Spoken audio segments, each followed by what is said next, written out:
shoppers, and welcome back to the channel. Today we're using leftover paints. I've got a lot of leftover paints, so I'm making projects with them and we're just gonna see what happens.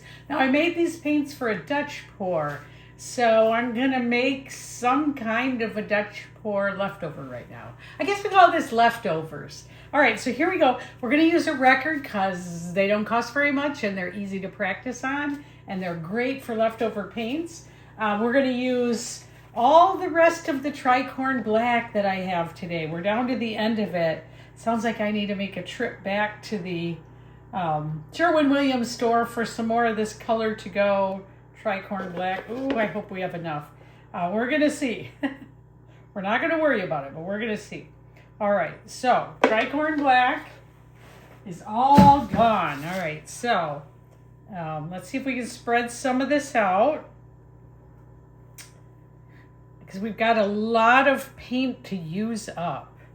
So what I think I'm gonna do is start with the rest of the Prussian Blue that I have.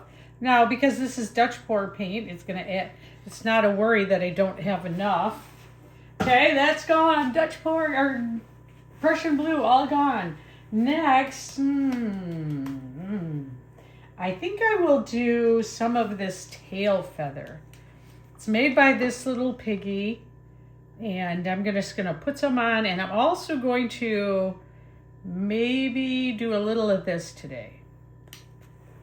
And that is the end of the tail feather. That's going too. Let's do next. We've got this green something or other. We're not sure what it is because it's leftovers. All right, so that's going.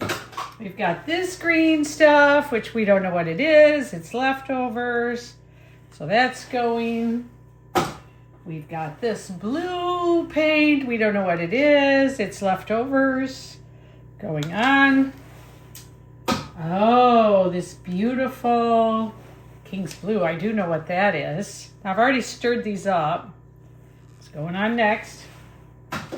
And we've got this, I think it's Abalone, not sure. But this is this little piggy, and I'm gonna actually kind of sprinkle this around too, because I don't mind if it gets out where it shouldn't be. That's gonna just shine and reflect. All right, lastly, oh, that is all of it.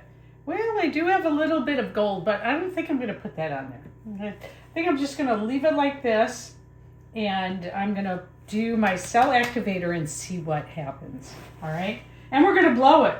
So, cell activator, we're gonna put some white cell activator on, a puddle of this. I don't know how this is gonna be, you guys, but I do have my new hair dryer. I'll put a link to this one below. This is the one everybody's talking about. It's low cost and great for if you're learning to Dutch pour. All right, let's get going with it though. We don't want to wait too long. So it's the Wazer One. It's gonna be all painty in a minute. Here we go. Gonna make.